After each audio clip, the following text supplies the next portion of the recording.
Okay, so Assalamualaikum, Dr. Zaira this side. So our next topic in homeopathic philosophy of DHMS or BHMS third year is aggravation. ठीक है, तो जो 10 year के according जो important questions आप लोगों के लग सकते हैं एग्जाम्स पे, आई रॉट इट दैम हियर कि आपने डिफरेंशिएट करना हो सकता है होमियो एग्रीवेशन का किसी और एग्रीवेशन के साथ। होमियो डिजीज़ का एग्रीवेशन, इन दोनों का आपस में आपने डिफरेंशिएट करना होगा। एग्रीवेशन डिफ़ाइन करके आपने तमाम एग्जाम्पल्स देनी होंगी एग्रीवेशन की।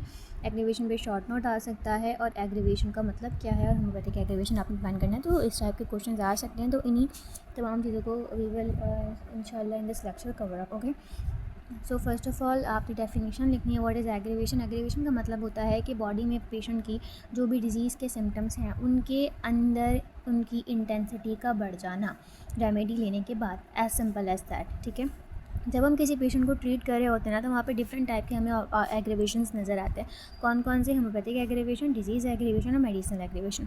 तो अब ये जो वर्ड है एग्रीवेशन, इसका बेसिकली मतलब क्या है कि पर्सन को जो ऑलरेडी, फॉर एग्जांपल मेरे पास एक पेशेंट आता है जिसको जो है हेडेक है, ठीक है, अब उसका हेडेक मज़ीद बढ़ गया। अब ऐसा नहीं है कि उसके हेडेक में मज़ीद कोई न्यू सिम्टम्स आ गए इंटेंसिटी के साथ, नो, उसके हेडेक की इंटेंसिटी बढ़नी चाहिए। ठीक है, तो बेसिकली वो कहलाएगा एग्रीवेशन। बहुत सारे फैक्टर्स हैं जो कि एग्रीवेशन के ऊपर असरअंदाज होते हैं, जैसे कि अगर हमने कोई रेमेडी गलत सेलेक्ट करके दे दिए, उससे पेशेंट की कंडीशन में एग्रीवेशन आ जाएगा। हमने कोई पोटेंसी गलत सेलेक्ट कर लिया, 230 वटेवर, हमने कोई गलत पोटेंसी दे दी है और हमने मेडिसिन को बहुत ही ज़्यादा रिपीट कर दिया, तो बेसिकली बहुत ही ज़्यादा इंपॉर्टेंट होता है कि आप इन तीनों को डिफ्रेंशिएट कर सकोगे। बेसिकली आपके पेशेंट में एग्रीवेशन कौन सा वाला आ रहा है, होम्योपैथिक एग्रीवेशन आ रहा है, डिजीज़ का एग्रीवेशन हो रहा है या मेडिसिन का एग्रीवेशन हो रहा है। ठीक है, तो अच्छा, इसके अलावा यहाँ पर हमें बहुत ज़्यादा इंपॉर्टेंट होता है कि हम इन तमाम एग्रीवेशन को डिफ्रेंशिएट कर सकें ट्रीटमेंट के दौरान पेशेंट के अंदर जो भी आ रहे हैं। अब इन सब को आपने देखना पड़ेगा कि आपका होम्योपैथिक एग्रीवेशन, देखो ये वाहिद एग्रीवेशन है कि जो हम कहते हैं कि यार पेशेंट की तकलीफ़ बढ़ रही है बट पेशेंट इंप्रूव हो रहा है, तो ये होम्योपैथिक एग्रीवेशन है। जब होम्योपैथिक एग्रीवेशन होता है इसका मतलब पेशेंट हमारा क्योर हो रहा है। तो आपको मालूम करना पड़ेगा कि होम्योपैथिक एग्रीवेशन हो भी रहा है या नहीं हो रहा है, या कौन सा एग्रीवेशन आ रहा है। क्योंकि होम्योपैथिक एग्रीवेशन होने की पहचान ये है कि होम्योपैथिक एग्रीवेशन में पेशेंट की कंडीशन तो बिगड़ेगी, लेकिन पेशेंट को साथ साथ जो है वो इम्प्रूवमेंट भी अपनी कंडीशन में महसूस होगा। ठीक है, अब यहाँ पर होम्योपैथिक एग्रीवेशन की डेफिनेशन क्या है कि देखो, होम्योपैथिक ट्रीटमेंट के दौरान जब मेडिसिन, एक सिमिलर रेमेडी, सिमिलरनम एक पेशेंट को एडमिनिस्टर की जाती है, तो उसकी जो मौजूदा सिम्टम्स हैं उनके अंदर, एग्जिस्टिंग सिम्टम्स के अंदर इंक्रीज़ आ जाता है। ठीक है, जो भी डिज़ीज़ के सिम्टम्स पेशेंट के अंदर मौजूद हैं वो अपनी शिद्दत में थोड़ा सा बढ़ जाते हैं, लेकिन इसके बावजूद पेशेंट अंदरूनी तौर पर और दिमागी तौर पर बेहतर महसूस करता है। तो अब ये चीज़ होनी, ये जो 4 लाइन में चीज़ डिफ़ाइन की हुई है, इस चीज़ को होने के लिए 3 कंडीशंस का होना ज़रूरी है। अगर ये 3 कंडीशंस होंगी तो होम्योपैथिक एग्रीवेशन होगा, यानी कि रेमेडी आपको सिमिलर देनी पड़ेगी, एग्रीवेशन मौजूदा सिम्टम्स में आएगा और एग्रीवेशन होने के बावजूद पेशेंट दिमागी और अंदरूनी तौर पर ख़ुद को बेहतर महसूस करेगा। ये 3 कंडीशंस होंगी तो इसका मतलब आप समझ जाओगे कि ये होम्योपैथिक एग्रीवेशन आ रहा है और इंशाल्लाह पेशेंट बहुत ही जल्दी क्योर होने वाला है। अब डॉक्टर हनीमन ने अपनी ऑर्गेनो मेडिसिन के पर्सन नंबर 159 में इससे रिलेटेड क्या कहा है कि होम्योपैथिक रेमेडी की जो भी स्मॉलर डोज है वो बहुत ही ज़्यादा शॉर्टर और स्लाइटर जो है इनफ होती है किसी भी डिज़ीज़ को स्टार्ट के कुछ घंटों में बज़ाहिर तौर पर उसके सिम्टम्स को इंक्रीज़ करने के लिए। जैसे कि हम कहते हैं कि 30 potency is the safest potency. ठीक है, ऑर्गेनन के मुताबिक डॉक्टर हैनीमन ने जो ना डिफरेंट ऑर्गन्स में इसको बहुत ही ज़्यादा तफसील से एग्रीवेशन के हवाले से बात की है कि एक्सिस्टेंट सिम्टम्स के अंदर बहुत ही मामूली से जब एग्रीवेशन आता है, स्लाइड सा एग्रीवेशन आता है किसी रेमेडी को देने के बाद, इसका मतलब है कि रेमेडी बहुत ज़्यादा करेक्ट है और क्योर पेशेंट की शुरू हो गई है। एफर्जम 156 में डॉक्टर हैनीमन क्या कहते हैं कि अगर मेडिसिन स्ट्रॉन्ग है और उसको बार बार रिपीट किया जा रहा है तो एग्रीवेशन बहुत शिद्दत का हो जाता है और पेशेंट के लिए नुकसानदेह हो जाएगा। इसका मतलब ये है कि रेमेडी को गलत इस्तेमाल किया गया है, बार बार रिपीट किया गया है, या तो पोटेंसी गलत है या रेमेडी ही गलत है। इसके अलावा वो एग्रीवेशन के हवाले से एफर्जम नंबर 157 से 160 के दरमियान में कहते हैं कि मेडिसिनल डिजीज़ ही बहुत ही ज़्यादा सिमिलर मुमासलत रखती है, लेकिन स्ट्रेंथ में बहुत ही ज़्यादा ओरिजिनल डिजीज़ से शिद्दत वाली और बड़ी होती है और इसको हम होम्योपैथिक एग्रीवेशन कहते हैं। होम्योपैथिक एग्रीवेशन हमेशा अक्यूट डिजीज़ में शुरू में होता है।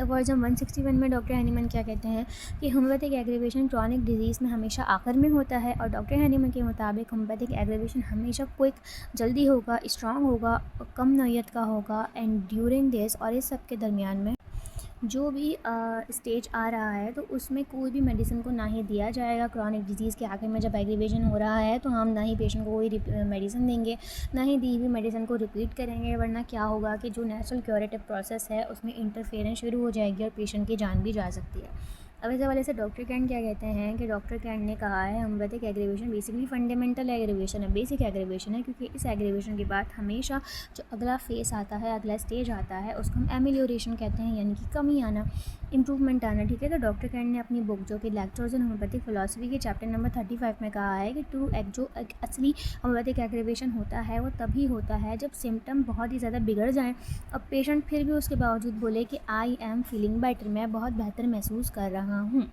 तो यहाँ पर आपने घबराना नहीं है कि पेशेंट की हालत बिगड़ रही है और पेशेंट फिर भी कह रहा है मैं बेहतर हूँ, तो इसका मतलब ये है कि उसको होम्यो एग्रीवेशन हो रहा है और हमेशा होम्यो एग्रीवेशन के बाद क्योर आती है। अब यहाँ पर ये बताना है कि होम्योपैथिक एग्रीवेशन असल में होता कैसे है। तो ट्रीटमेंट के दौरान जब मेडिसिन पेशेंट को दी जाती है तो उसको 3 तरीके से वो अपने असर को ज़ाहिर करती है। सबसे पहला, जो सिम्टम्स हैं वो बिना किसी एग्रीवेशन के गायब होना शुरू हो जाते हैं और जब वो गायब हो रहे होते हैं कोई दूसरे सिम्टम्स नहीं आते। दूसरी कंडीशन में क्या होता है कि सिम्टम आहिस्ता आहिस्ता कम होना शुरू हो जाते हैं और फिर बिलाखिर सारे गायब हो जाते हैं इवेंचुअली। तीसरी कंडीशन में क्या हो रहा है कि वो जो सिम्टम्स ऑलरेडी मौजूद हैं उनकी इंटेंसिटी में थोड़ी सी शिद्दत आ जाती है, जो कि टेम्परेरी होती है, वक्ती तौर पर होती है, और कुछ टाइम के बाद वो डिज़ीज़ मुकम्मल तौर पर डिसअपीयर हो जाती है। और ये थर्ड वाला है, यही बेसिकली होम्योपैथिक एग्रीवेशन कहलाता है। अब यहाँ पर कह रहे हैं कि इस स्टेज में अब यहाँ पर कह रहे हैं कि होम्योपैथिक सिस्टम ऑफ मेडिसिन के अकॉर्डिंग जब कोई मेडिसिन किसी भी डिज़ीज़ की पावर के बराबर होगी तो कोई भी एग्रीवेशन नहीं है। फॉर एग्जांपल, अगर हमारी मेडिसिन है 30 और डिज़ीज़ की पावर भी 30 है तो बीच में कोई एग्रीवेशन नहीं आएगा, ये मेडिसिन जाके डिज़ीज़ को ख़त्म कर देगी, कोई सिम्टम में बिगाड़ नहीं आएगा। लेकिन हमेशा ऐसा पॉसिबल नहीं होता, रेयरली ऐसे केसेस में होता है, बहुत ही रेयरली होता है कि हम अंदाज़ा लगा सकते हैं, बट नो, लेकिन हमेशा हमें पेशेंट को ऐसी मेडिसिन देनी है कि जिसकी जो ताकत है वो डिज़ीज़ से ज़्यादा हो।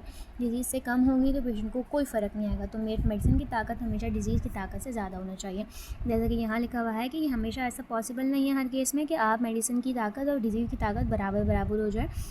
तो क्योंकि हमें हमेशा सिम्टम की सिमिलैरिटी हमेशा परफेक्टली नहीं मिलती मेडिसिन के साथ। डॉक्टर हनीमन के टाइम में भी बिल्कुल एक्यूरेट सिमिलम ढूंढना बहुत ही ज़्यादा मुश्किल था, तो आज के दौर में तो कितना ही मुश्किल होगा। सही है, तो यूजुअली जो मेडिसिन की पावर होती है वो हमेशा डिज़ीज़ की पावर से स्ट्रांग होनी चाहिए। और यही वजह है कि जब हम पेशेंट को एडमिनिस्टर करते हैं मेडिसिन, क्योंकि मेडिसिन की पावर, जैसे कि फॉर एग्जांपल मेडिसिन की पावर 40 है, डिज़ीज़ की 20 है, ठीक है, यानी कि इस मेडिसिन ने इस डिज़ीज़ को क्यूर कर दिया, पीछे इसमें से बच के 20 की पावर। अब ये जो 20 की पावर है बेसिकली मेडिसिनल डिज़ीज़ है और यही एग्रीवेशन पैदा करती है। ठीक है, ये फिर आहिस्ता आहिस्ता ग्रेजुअली जो है वो डिक्रीज़ होती जाएगी। Vital force Aahista Aahista restore होने के बाद इस मेडिसिन की जो 20 की पावर बची है उसको ख़त्म कर देगी। अब इसका जो है वो ड्यूरेशन कैसा होता है, बेसिकली हमेशा जो होम्योपैथिक एग्रीवेशन होता है स्लाइट होगा या माइल्डली चरका होगा। अगर ऐसा नहीं है तो ये पेशेंट के लिए डिस्कम्फर्ट करेगा, और अगर एग्रीवेशन पेशेंट को डिस्कम्फर्ट कर रहा है, पेशेंट की हालत बिगड़ रही है, तो वो एग्रीवेशन नहीं है। तो हमेशा एग्रीवेशन याद रखना कि स्लाइट होगा या माइल्ड नेचर का होगा। अब होम्योपैथिक एग्रीवेशन एक्यूट डिजीज़ में कैसा होता है, देखो यूजुअली तो होम्योपैथिक एग्रीवेशन जो है वो एक्यूट डिजीज़ में जो है वो नहीं देखा जाता है। ठीक है, एक्यूट डिजीज़ में होता ही नहीं है, लेकिन अगर समटाइम्स हो सकता है।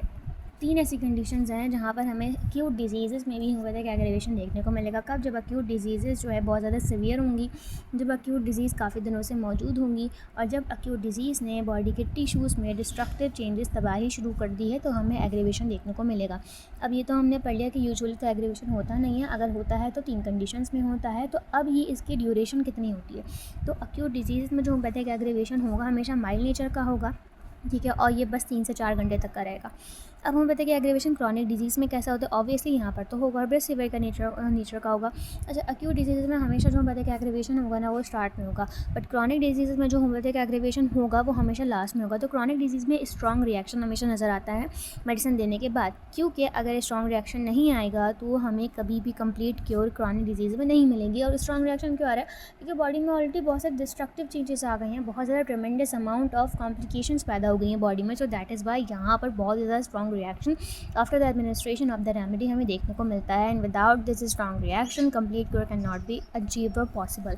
ठीक है, अब क्रॉनिक डिजीज़ का एग्रीवेशन की ड्यूरेशन क्या होती है, तो बेसिकली इसमें जो एग्रीवेशन होता है ना वो काफ़ी लंबे अरसे तक रहता है, ठीक है। जब भी स्पेशली अगर सॉरिक डिजीज़ हमारे पास मौजूद है तो हम कहते हैं कि एग्रीवेशन क्रॉनिक डिजीज़ में 1 से कुछ दिनों तक रहता है, ठीक है। कुछ केसेस में जो है एग्रीवेशन हमें शुरू में नहीं नज़र आता ट्रीटमेंट में, और जब ट्रीटमेंट आगे बढ़ जाता है तो फिर एग्रीवेशन हमें नज़र आने को मिलता है। सम टाइम्स ट्रीटमेंट के कंप्लीट होने के बाद पेशेंट में एग्रीवेशन आता है और कुछ वक्फे के बाद आता रहता है जब तक हीलिंग प्रोसेस पूरा नहीं हो जाता। अब डॉक्टर कैंड इस हवाले से ये कहते हैं कि डॉक्टर कैंड ने जो है डिस्कस किया है होता है कि एग्रीवेशन को अपनी बुक में, और वो कहते हैं क्या है कि जब बॉडी में डिस्ट्रक्टिव चेंजेस आ जाते हैं टिश्यूज़ के अंदर किसी भी बीमारी की वजह से, तो सीवियर होम्योपैथिक एग्रीवेशन हमें देखने को मिलता है। जैसे फॉर एग्जांपल किसी को लिवर की, हार्ट की, किडनी की, ब्रेन की या लंग्स की डिजीज़ है और डिस्ट्रक्टिव चेंजेस आ गए हैं, तबाही पैदा शुरू हो चुकी है बॉडी के टिश्यूज़ में, तो वहाँ पर हम जब मेडिसिन को एडमिनिस्टर करेंगे तो पेशेंट में बहुत ही सीवियर नेचर का हमें एग्रीवेशन मिलेगा। अब इन केसेस में जो है बॉडी इस एग्रीवेशन को टॉलरेट नहीं कर पाती है और जो रिएक्शन वो रेमेडी पैदा कर रही है, और अगर वाइटल फोर्स इतनी ज़्यादा डिरेंज है और वाइटल फोर्स ऑलरेडी डिरेंज है, मेडिसिन ने जो है सीवियर एग्रीवेशन कर दिया, बजाय तो वो एग्रीवेशन अच्छा है लेकिन वाइटल फोर्स उसको टॉलरेट नहीं कर पा रही है, तो समटाइम पेशेंट की डेथ भी हो सकती है। आगे उन्होंने ये भी कहा कि जैसे कि फॉर एग्ज़ाम्पल कोई पॉइजनस चीज़ें हो गई हैं, कोई टॉक्सिन्स हो गए हैं, जब बॉडी के अंदर एक्यूमुलेट हो जाते हैं, जमा हो जाते हैं किसी बीमारी या किसी दूसरे फैक्टर्स की वजह से, तो उनकी एलिमिनेशन जो ट्रीटमेंट के दौरान बॉडी नेचुरली तौर पे उसको निकाल रही होती है। फॉर एग्जांपल हमारी स्किन है, हमारे स्टूल है, यूरिन के ज़रिए बहुत सारे टॉक्सिक मटेरियल्स, वेस्ट प्रोडक्ट्स निकल रहे होते हैं, तो उसके थ्रू भी या उसकी वजह से भी बॉडी में न्यू सिम्टम्स आते हैं जो पहले से प्रेजेंट नहीं थे। फॉर एग्जांपल एक सेप्सिस का पेशेंट है, ठीक है, उसको रेमेडी एडमिनिस्टर कर दिया, पेशेंट के अंदर डायरिया, वॉमिटिंग शुरू हो गई है। अब सेप्सिस में तो ऐसा नहीं होता, लेकिन अगर देखा जाए तो बॉडी अपने आप को क्लीन कर रही है, फ्लश आउट कर रही है ना, डायरिया वॉमिटिंग के थ्रू अपने अंदर की तमाम गंदगी को बाहर निकाल रही है, तो ये होम्योपैथिक एग्रीवेशन में ही आएगा। अब ऐसे केसेस में बेसिकली डॉक्टर को बहुत ही केयरफुली जज करना पड़ता है कि अब ये कोई गलत साइन आ रहा है, किसी न्यू बीमारी के साइन आ रहे हैं, या फिर ये एग्रीवेशन हो रहा है, या फिर ये हीलिंग की तरफ जा रहा है, तो यहाँ पर अब डॉक्टर की जजमेंट काम आती है। अब डॉक्टर कैंड ने यहाँ पर एग्जांपल दी कि अगर एक पेशेंट है, उसको सर में इंजरी हुई है और उसके सर में इंटरनल ब्लीडिंग हो गई है और किसी ने उसको आइडेंटिफाई नहीं किया, कुछ टाइम बाद मेडिसिन लेने लिए बगैर कुछ टाइम बाद उसकी नाक से खून एपिस्टेक्सिस हो गया, मुंह से खून आना शुरू हो गया, तो बेसिकली गुड साइन है, क्योंकि उसके सर में जो खून जमा हुआ है बॉडी उसको निकाल रही है बाहर। अब हम उसको किसी बीमारी में शुमार नहीं करेंगे, तो बेसिकली यानी कि बॉडी अपने अंदर का जो प्रेशर है उसको रिलीव करिए। तो यहाँ पर अब अगेन डॉक्टर की बहुत ही केयरफुल ऑब्जर्वेशन एंड जजमेंट का यहाँ पर ज़रूरत पड़ती है। अब यहाँ पर कहा है कि होम्योपैथिक एग्रीवेशन बेसिकली बॉडी का नेचुरल क्लीनिंग प्रोसेस है। फॉर एग्जांपल एक पैरालाइज पेशेंट है, मेडिसिन दिया, उसको कुछ टाइम बाद अपने जिसको बॉडी का पैरालाइज पार्ट था, doesn't matter it is his hands और इट इज़ हिज लेग और it is his whole part, तो उसमें उसको गुदगुदी सी और थोड़ी सी मूवमेंट महसूस होना शुरू हो जाएगी, तो इसका मतलब रेमेडी ने काम किया है, ब्लड सर्कुलेशन वापस आ गई है और पैरालाइज पार्ट जो है उसका अब ठीक होना शुरू हो गया है, ठीक है। अब यहाँ पर कह रहे हैं कि कौन कौन से ऐसे फैक्टर्स हैं जो कि अफेक्ट करते हैं एग्रीवेशन पे, whether in a positive way and whether in a negative way. सबसे पहले पोटेंसी सिलेक्शन। देखो पोटेंसी एग्रीवेशन के दौरान यानी कि एग्रीवेशन की जो ड्यूरेशन है, जो भी बीमारी के सिम्टम्स आ रहे हैं वो एग्रीवेशन हम कह रहे हैं ना कि वो डिज़ीज़ में कुछ घंटों का होता है, क्रॉनिक में जो है कुछ दिनों का होता है, नहीं, ये डिपेंड करता है हमने पोटेंसी क्या दी है, ठीक है। पोटेंसी की जो डोज़ है वो डिटरमाइन करती है कि एग्रीवेशन की ड्यूरेशन वो कितने दिनों तक चलेगा। जितनी स्मॉल डोज देंगे उतना ही छोटा, कम अरसे का, कम टाइम का और हल्की नोयत का एग्रीवेशन होगा। फॉर एग्जाम्पल अगर इन्फ्लामेशन का केस हमारे पास आ गया, इसको मेनिंजाइटिस हो गया और हमने बेलाडोना की है 3 पोटेंसी में, 3 या 4 पोटेंसी में दी है, तो इससे सीवियर एग्रीवेशन हो सकता है, पेशेंट की जान भी जा सकती है अगर वक्ती तौर पर इसको ना रोका जाए। तो डॉक्टर हनीमैन ने हमेशा कहा है 30 पोटेंसी हमेशा सेफ पोटेंसी होती है, क्योंकि इससे हमेशा शॉर्टर और माइल्ड एग्रीवेशन आता है, तो हमेशा आपने 30 पोटेंसी देनी, क्योंकि हम इसको फ्रीक्वेंटली रिपीट भी कर सकते हैं। दूसरा है ससेप्टेबिलिटी। अब पेशेंट की जो ससेप्टेबिलिटी होती है वो बहुत ज़्यादा इन्फ्लुएंस करती है एग्रीवेशन के ऊपर। अगर एक पेशेंट की ससेप्टेबिलिटी बहुत ज़्यादा हाई है तो उसके अंदर बहुत ही जल्दी और बज़ाहिर अपेरेंटली बहुत ही ज़्यादा प्रोमिनेंट एग्रीवेशन नज़र आएगा। अगर एक पेशेंट की ससेप्टेबिलिटी लो है तो उसके अंदर बहुत ही हल्का और ना होने के बराबर एग्रीवेशन होगा। प्रोग्नोसिस, अब हम इसको प्रोग्नोसिस कैसे दे सकते हैं कि यार आया ये केस सही हो रहा है या आया ये केस ख़राब हो रहा है। तो होम्योपैथिक एग्रीवेशन बेसिकली यही शो करता है कि भाई पेशेंट क्योर हो रहा है, लेकिन समटाइम्स एग्रीवेशन जो है वो चेंज हो जाता है या कुछ भी हो सकता है। हम इसको कैसे आइडेंटिफाई करेंगे? अगर एग्रीवेशन कुछ शॉर्ट अरसे के लिए हो रहा है, कुछ कम वक्त के लिए हो रहा है, पेशेंट उसके बावजूद भी बेहतर फील कर रहा है, तो उसका मतलब ये अच्छा साइन है और हम इसे समझ जाएंगे, इस हमें प्रोग्नोसिस मिल जाएगा कि पेशेंट की रिकवरी हो गई है। अगर एग्रीवेशन काफ़ी लंबे अरसे तक चल रहा है और पेशेंट उसके बाद बहुत ही ज़्यादा कमज़ोर होता जा रहा है, इसका मतलब है कि ये बहुत बुरा साइन है और मेडिसिन और पोटेंसी ये पेशेंट के लिए सूटेबल नहीं है। अगर क्रॉनिक डिजीज़ है और वहाँ पर माइल्डर सा एग्रीवेशन आ रहा है कुछ इंप्रूवमेंट के बाद, तो ये अच्छा साइन है। इसका मतलब ये है कि वाइटल फोर्स रिएक्ट कर रही है मेडिसिन के साथ।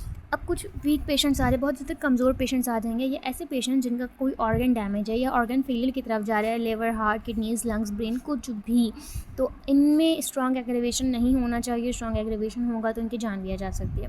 इन शॉर्ट हम कह सकते हैं कि अगर वीक, माइल्डर और शॉर्ट एग्रीवेशन है तो ये गुड प्रोग्नोसिस है, अच्छा साइन है। अगर एग्रीवेशन काफ़ी स्ट्रॉन्ग है, काफ़ी लंबे अरसे से चल रहा है, तो ये बैड प्रोग्नोसिस है और ये गलत है।